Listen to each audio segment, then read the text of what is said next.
యాక్చువల్‌గా ట్రంప్ తగ్గాడండి. హ్మ్. ట్రంప్ తగ్గి పాకిస్తాన్ ద్వారా ఒక ప్రతిపాదన ఇరాన్‌కి పెట్టాడు. పాకిస్తాన్‌కి సంబంధించిన ఆర్మీ చీఫ్ ఎవరైతే ఉన్నారో అసీం హ్మ్. మునీర్, ఆయన మొన్న రాత్రంతా గూడా ఇటు జేడీ వ్యాన్స్‌తోను, ఇటు విట్కాఫ్‌తోను, తర్వాత ఇరాన్ ఫారెన్ మినిస్టర్ అబ్బాస్ అరాక్చీతోను హ్మ్. చర్చలు జరిపాడు.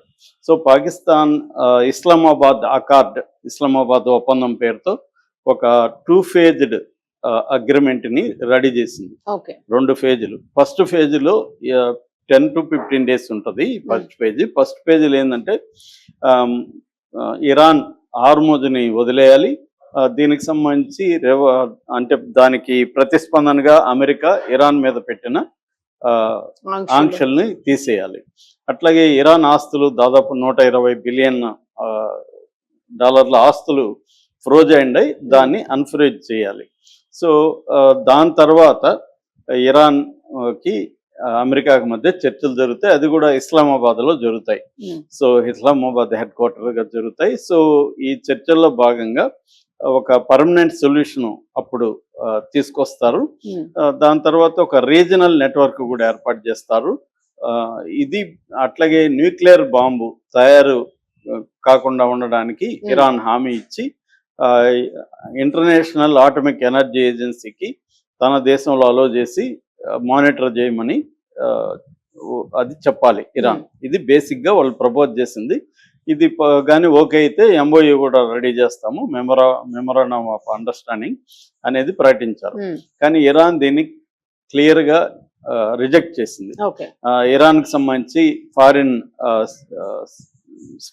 ఆయన ఫారిన్ స్పోక్స్‌మ్యాన్ హ్మ్. ఇస్మాయిల్ బగైర్ మాట్లాడాడు నేషనల్ మీడియాతో.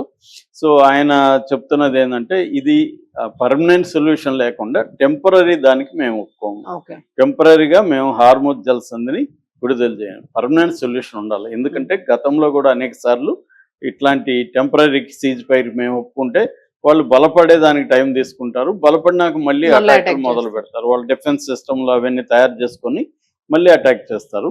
కాబట్టి పర్మనెంట్ సొల్యూషన్ లేని ఎటువంటి ప్రతిపాదనకి మేము అంగీకారం కాదు హ్మ్. అని చెప్పారు. అట్లాగే ఈ హార్ముజ్ జలసంధి అనేది ఎప్పటికైనా మా కంట్రోల్‌లోనే ఉంటది. మేము టోల్ వసూలు చేస్తాం. అంతేగాని ఫ్రీగా అయితే మేము చెయ్యము అని హ్మ్. చెప్పారు. దాని తర్వాత ఎన్‌పిటి ఈ యురేనియం నిల్వల్ని అన్ని దేశాలు ఎలాగైతే సివిల్ పర్పస్‌లకి వాడతాయో మేము కూడా వాడే హక్కు మాకుంది.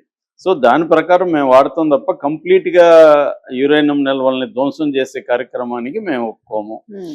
అట్లాగే ఈ పర్మనెంట్ సొల్యూషన్ అనేది కేవలం ఇరాన్‌కే కాకుండా ఇటు లెబనాన్‌కి, ఇటు గాజాకు కూడా వర్తింపజేయాలి. ఎందుకంటే ఆల్రెడీ ఇజ్రాయెల్ గాజాలో 14% భూభాగాన్ని ఆక్యుపై చేస్తుంది లెబనాన్‌లో.